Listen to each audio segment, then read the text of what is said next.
Assalamualaikum warahmatullahi wabarakatuh. Segenap kaum muslimin yang dirahmati oleh Allah Subhanahu wa taala. Hari ini kita akan menyambung daripada episode yang sebelumnya, masih mengenai kajian kitab Sabilul Adhikar wa I'tibar bima yamuru bil ihsan karya Al-Habib Abdullah bin Alwi Al-Haddad. Di dalam kitab tersebut Al-Habib Abdullah bin Alwi Al-Haddad mengatakan, wa fi mahajati Musa li Adama alaihi salam antal ladzi akhrajta nasa minal jannati bi khatinatikal hadis. Di dalam hadis perdebatan Nabi Musa alaihi salam kepada Nabi Adam, engkau adalah orang yang telah mengeluarkan manusia dari surga dengan sebab kesalahanmu. Lalu Nabi Allah Adam alaihi salam mengatakan kembali kepada Nabi Musa bahwasanya semua ini adalah takdir daripada Allah Subhanahu wa taala yang tidak Nabi Allah Adam bisa lakukan apapun. Adapun Nabi Allah Musa alaihi salam ketika di dalam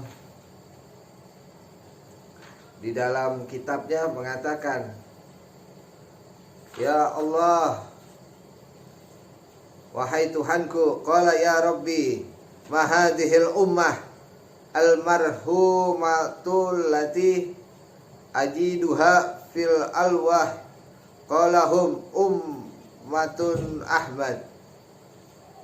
Nabi Musa berkata, wahai Tuhanku, umat apakah yang dirahmati ini yang Nabi Allah Musa baca di dalam kitab Taurat?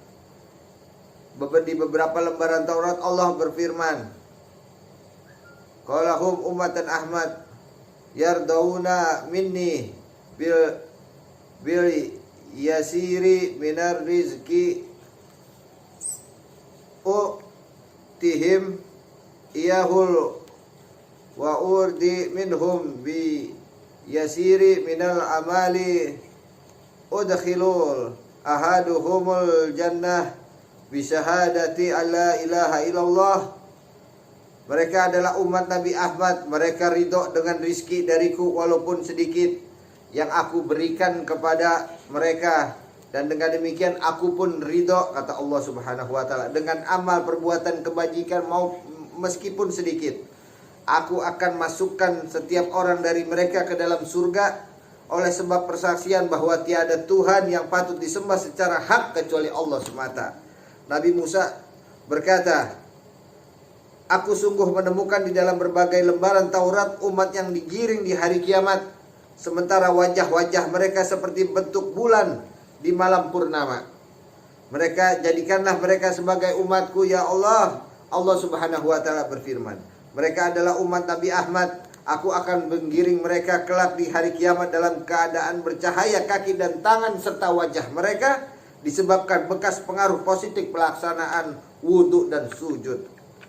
Lalu Nabi Musa berkata, wahai Tuhanku, sungguh aku menemukan di dalam lembaran Taurat umat yang engkau pakaikan jubah di atas punggung-punggung mereka, sementara pedang-pedang mereka berada di atas pundak-pundak mereka. Mereka adalah pemilik ketawakalan dan keyakinan yang tinggi. Mereka bertakbir di saat mengangkat pedang-pedang yang tajam. Mereka selalu menuntut berjihad di dalam menegakkan segala kebenaran hingga kelak mereka mampu membunuh Dajjal. Maka jadikanlah mereka sebagai umatku. Allah Subhanahu wa taala berfirman, mereka adalah umat Nabi Ahmad.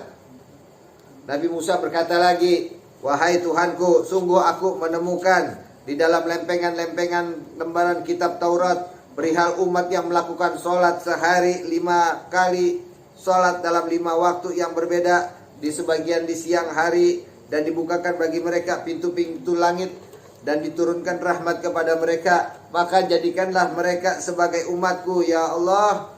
Allah Subhanahu wa taala berfirman, mereka adalah umat Ahmad sallallahu alaihi wasallam. Nabi Musa berkata, wahai Tuhanku, sungguh aku menemukan di dalam lembaran-lembaran kitab Taurat tentang umat dijadikan bumi bagi mereka sebagai masjid dan suci, dan halal bagi mereka harta ghanimah atau rampasan perang, maka jadikanlah mereka sebagai umatku. Allah Subhanahu wa taala berfirman, mereka adalah umat Nabi Ahmad. Nabi Musa berkata, wahai Tuhanku, sungguh aku mendapati di dalam lembaran-lembaran kitab Taurat perihal umat yang melakukan puasa selama bulan Ramadan demi Zat-Mu, lalu Engkau mengampuni kepada mereka segala hal yang terjadi sebelum mereka berpuasa Ramadan itu. Maka jadikanlah mereka sebagai umatku. Allah Subhanahu wa taala berfirman, mereka adalah umat Ahmad. Beruntunglah umat baginda Nabi besar wa Maulana Muhammad SAW yang menjadi umat pilihan Allah Subhanahu wa taala. Mari kita jaga umat baginda Nabi besar wa Maulana Muhammad SAW daripada kekafiran, daripada kemusyrikan, daripada kezaliman. Intinya adalah kita selalu bersyukur serta rendah hati, di mana disebutkan di dalam kitab Al-Habib Zain bin Ibrahim bin Smith, di dalam kitabnya, di dalam Thoriqo ala Ba'alawi, Sadah Ba'alawi, yang pertama adalah ilmu, yang kedua amal, yang ketiga warof, yang keempat khauf, yang kelima ikhlas. Mari kita ikutin Thoriqo Sadah ala Ba'alawi supaya kita tidak tersesat dan masuk ke dalam surga bersama para habaib. Walaupun minkum. Wassalamualaikum warahmatullahi wabarakatuh.